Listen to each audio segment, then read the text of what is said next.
All right, so this was a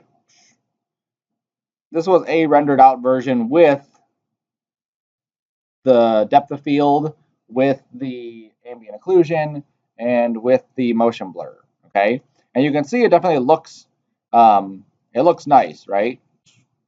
Now this one did not take as long to render out as the settings that you guys had, just because I needed to have obviously something I could show.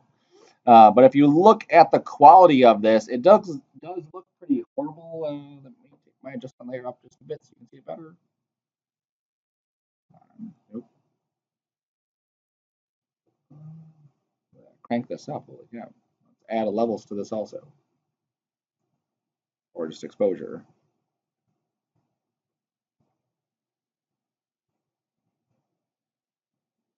That's as high as it's going. Now you can kind of see here. You can see all the grain. Okay, so when you have lower settings, you're going to get a lot of grain. Okay, anytime we take our render settings and we're just start upping them and upping them and upping them to make them look better and better and better, the cost of it is time. Okay, so we'll always have to balance out our quality versus the time that we have. So we don't have 100 hours or 200 hours to render the stuff out.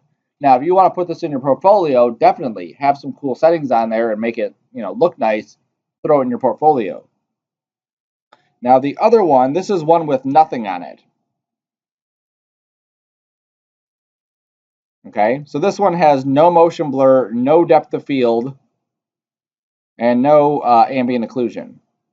Okay, and you can see the effect. You can see how we kind of lose some of that realism just because it doesn't have any of that stuff on there.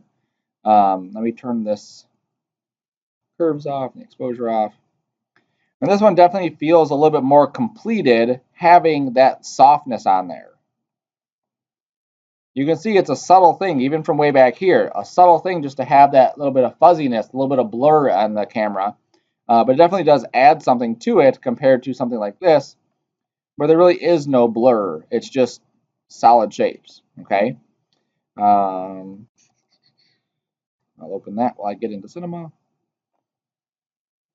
All right, so what I want to show here is just some ways that we can optimize our settings, okay? So one way that we can do that is through what's called multi-passes. So let's pretend that we set up all of our stuff and we rendered it out, and then let's pretend that our depth of field didn't work, right? Like the object we chose to be in focus, we realized, whoops, that was the wrong object, or we clicked the wrong button. So what happens now is everything's blurry except for maybe something way off in the background. Obviously, that would cause a huge issue because now we have to go through and re-render out those 100 hours worth of renderings again. Okay, or let's pretend that our motion blur on the thing was maybe a little bit too quick, and the effect was just too much and it was just too overpowering, and we wanted to narrow it down. That could be an issue too. The same thing with ambient occlusion. Maybe it's too strong or not strong enough, and we want to tweak it. So one thing we can do, and we're not going to do this for this one, but we can do what's called multi-passes, where basically you're rendering out the information that will then allow you to go through and tweak all the stuff after the fact. Okay, so I'm opening up a program called Nuke, and Nuke is just for me anyway, it's a lot easier to use Nuke than it would be for After Effects to do this kind of thing. So here is a still from my original image, my original sequence. And if I just copy this, there we go, and I look at the ambient occlusion, this is what the ambient occlusion looks like. Okay, it's a black and white image that gets put on top of our original image, and it gets multiplied, and our cornered areas basically just get a little bit darker.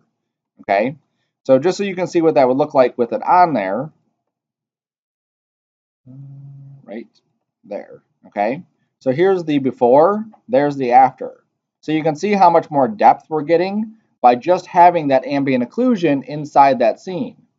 Now in here, I did a grade on it, which is essentially like a levels or curves or something. And so what that grade does is it just allows me to tweak the colors. So here the colors were actually kind of weak. Like there is definitely some ambient occlusion happening here. There is some contact shadows happening. But by adjusting those colors, I really kind of pushed it up a little bit further. Okay. And just so you can see what it looks like with and without, there it is. So that's with and without the adjustments. All right. So in here, I'm able to tweak the ambient occlusion before I apply it. So that way it gives me a little bit more control of it. And then I can also do my depth of field. And in here, when I do my depth of field, just like we were doing inside of Cinema, I have this point, and I can basically just attach this point to what I want to be in focus, and that's the part that's in focus. Okay. Now in here, it's not going to be as accurate though. That's the only disadvantage to doing it after the fact, and it's not as accurate as if we were doing it in the software. So we may not be able to get the exact same results, but then we have to decide, is it worth the results here? Is it worth being able to tweak this? Because this is inside of this program, I could even animate this. So I could have it tighten up really really in focus, and then get really blurry, and then get really in focus, then get really blurry. So I can do all that stuff even after the fact. And then for the motion, just so you can see what the motion looks like. Oh, here's the depth. Okay, so as I hover my mouse over each one of these areas, it actually writes out how far from the camera each one of those pixels is. So as I move my mouse here, you'll see that it's showing us how far from the camera each one of those spots are. I'm not sure why this black line is here. That might be just an error when I rendered it out. But you'll see that the red value at the bottom is changing. So that's basically like 0.5 units or whatever from the camera. And as I get closer here, that gets smaller and smaller because we're getting closer to the camera. As we go further and further out, we're getting further away. So that's what the depth looks like. And then our motion vector is this. And this is basically telling the software which direction items are moving. So there's plugins that we would have to get for this specific pass that would allow us to use this pass as a way to create motion blur after the fact. Okay, so that's one way that we could do that, tweaking everything kind of after. And because we're doing that after, these multi-passes typically will render actually a little bit quicker than trying to do all of them at once, okay, or trying to put them into one single image. Now, the other way we could do that is simply by just tweaking our settings. So on our effect here, we had depth of field.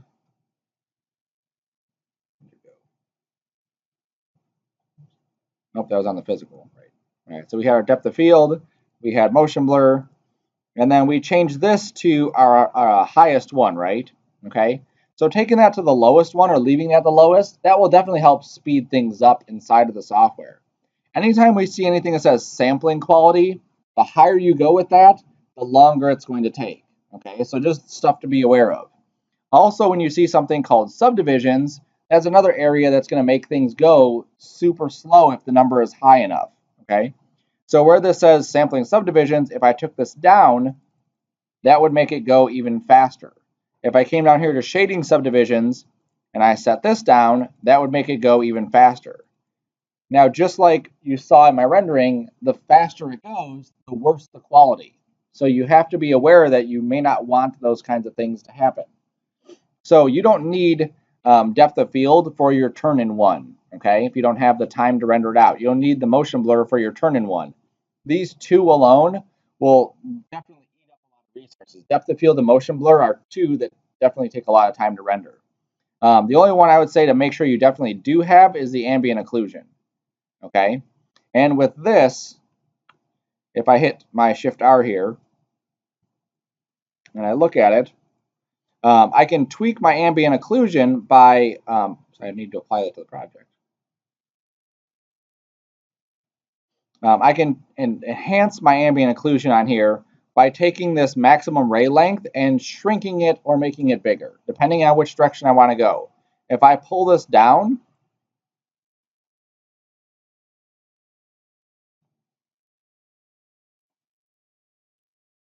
you'll see I'll get a different effect than before. Okay, in this case, it's kind of subtle. All right, if you're in your history and you hit Shift R, all your renderings they're right here. So you can actually go like back and forth with your arrows and see what it looked like before and after. So maybe I'll take this up this time.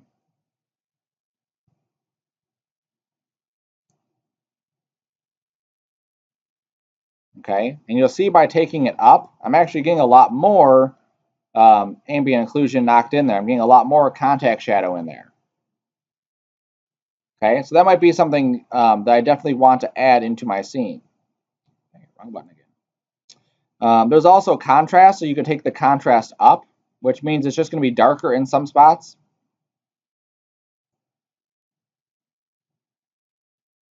Okay, now all the noise that's on here, there is spots inside of our settings that we can tweak. If we go under the anti-aliasing, we don't need to consider multi-passes, those are off. Why is it still on?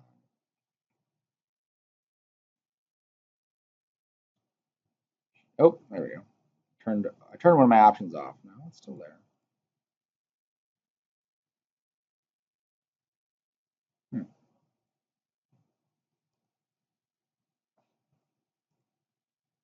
Ambient occlusion. So shadowing.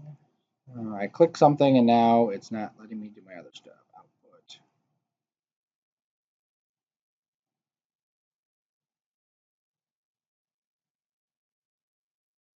All right, let me jump to this other file real quick.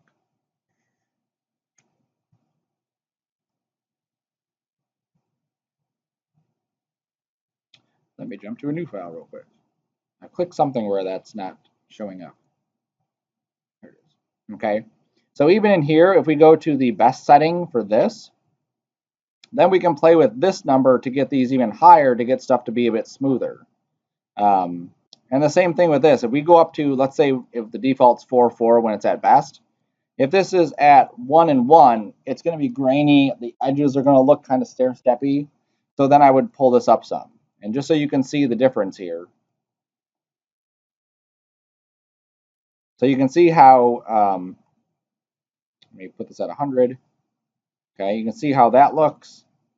And if we set this to none, you can see how these edges are really blocky. We set it to geometry. That's a little bit better. And then we set it to best, and now we can crank these settings up higher if we need to get more refinement. Now there's a point where you can go like basically like too far where it's not really doing anything. Okay, these settings here are basically meant to be a however much detail you have in your scene, the higher the number you need to have. So in a square like this or a cube like this, there's not a whole lot of detail. But something like our text, there definitely will be. Let me see if I can figure out why that still won't show up. Output.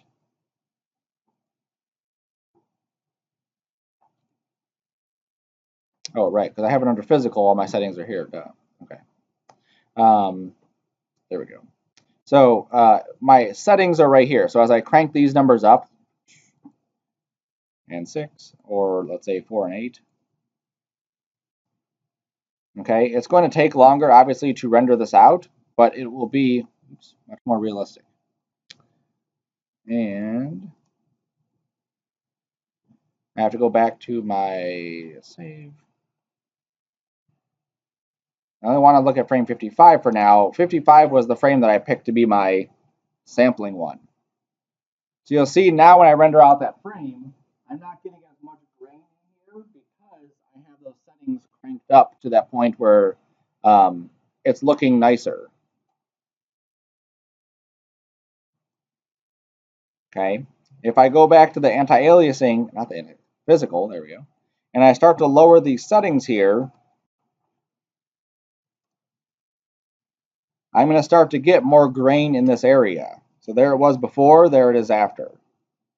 So the point of this is that you really want to work, like as you're testing things out, I want to see what the shaders look like, I want to see what my ambient occlusion looks like, I want to see what my, maybe do a test render of my animation. All of these settings here are low.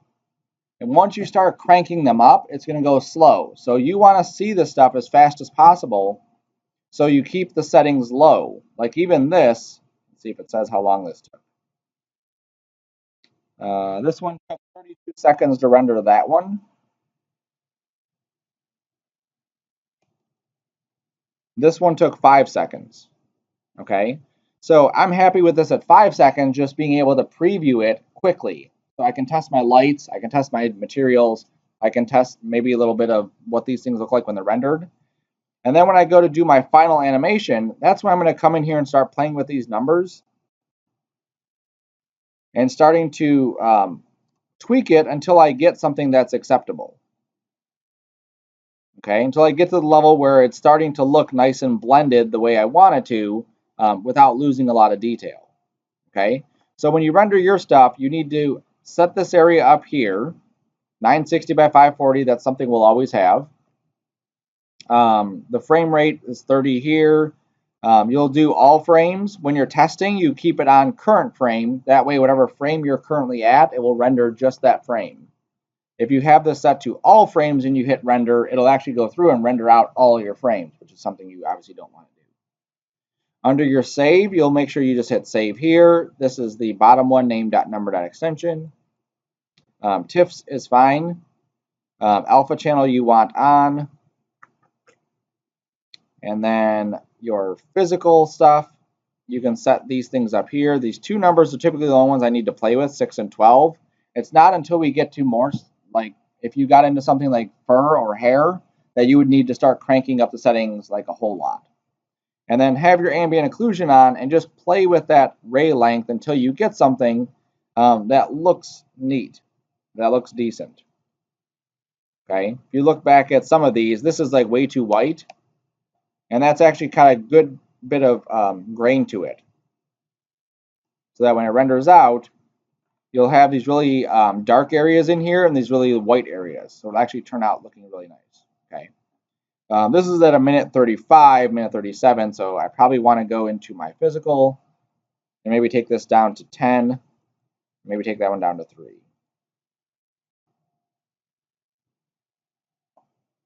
Dang it, I did it again. Because I set it to all frames, it's rendering all frames. All right, so that should be it. So you're going to render your 2 cameras. So you'll add those to the render queue. Yes, save my changes. You can delete stuff from your render queue if you need to. You can duplicate it like I did before in the video. You'll pick your other cameras. So one is the zoom out cam. Double check your cameras to make sure that you pick the right ones. You don't want to ever set this thing and then you leave for the day and you come back to check it and you rendered the same camera twice. That's just a waste of time. There's other stuff that you could get into also, like let's say you only needed this camera for this distance or this amount of frames and the other camera for a different amount of frames. You can create your own render settings here by making new settings for each individual camera. So like some cameras you may want motion blur on, some cameras you may not, or you may want it. Some cameras you may want ambient occlusion more stronger than other cameras, okay? So you can adjust stuff if you want to, you don't need to for that, okay? So if your thing is taking way too long, like 100 hours or whatever, and you want to just render something out that doesn't take 100 hours, go in there and tweak those settings. But I would recommend that you at least keep it kind of in the background if you like the way it turned out, okay? Like mine here, this one that doesn't have motion blur on it, I like the way it turned out. So typically I could say, okay, that's cool. Now I actually want to adjust this light. It's just way too hard right there. I'm losing my texture.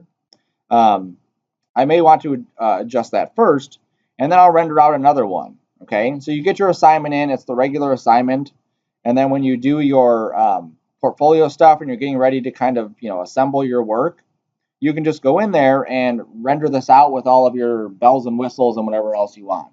If it takes an entire weekend, who cares? If it takes an entire week, who cares? Okay, you just set it and then you just leave it go and let it do its thing, and then when you come back, it's ready to go.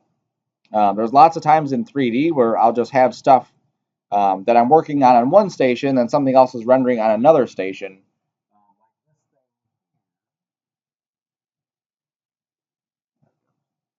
So on this computer, I was rendering out a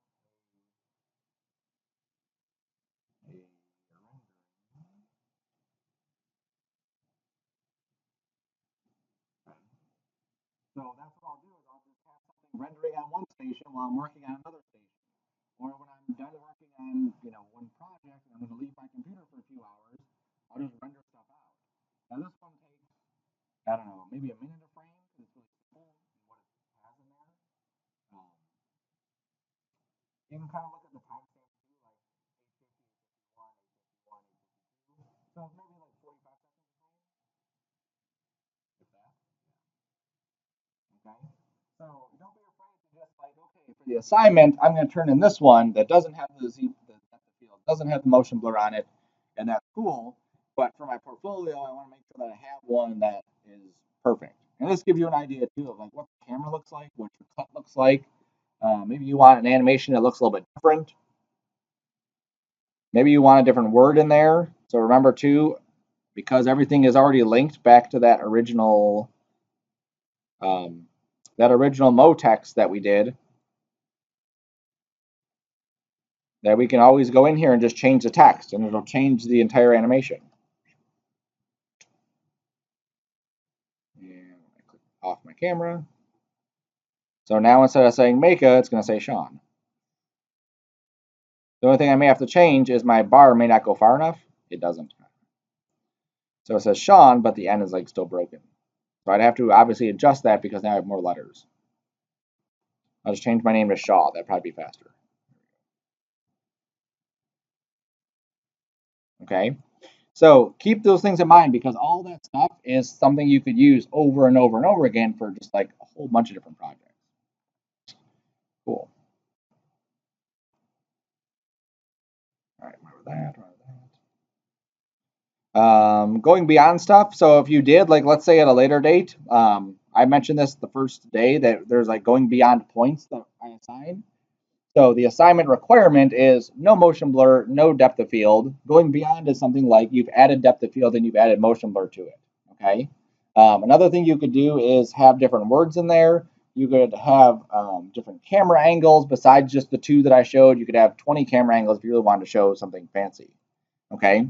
So always be thinking about these going beyond points because you don't want to wait until the last day of class and realize I never pushed any of my assignments and I really want to get 100 in the class. Okay.